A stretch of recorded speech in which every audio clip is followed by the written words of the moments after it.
Ayan mga paps, so nabaklas na natin yung panggilid. Magtatanong kayo kung bakit natin binaklas to. So magkakabit tayo ng chin guide dito. Ayan.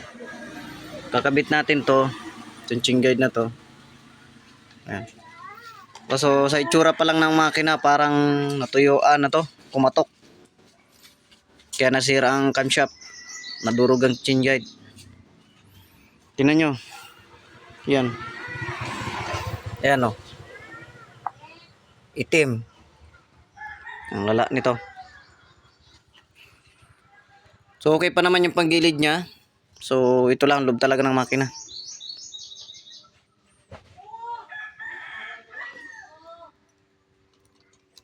Kaya kabit na tayo mga paps. Update na lang kayo mga paps kasi nandito na yung pisa. Ito.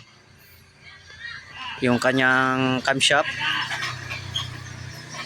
Yan. Camshaft ASI. Ang from Yamaha. So ano to, pang M3 tsaka pang MIUI 125. Kabit na natin to kasi sira yung ano niya. Ito. Yung pinakita ko sa inyo.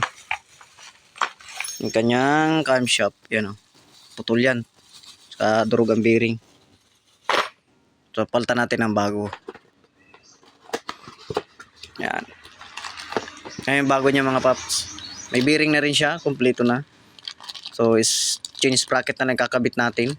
Salpak na lang. Okay.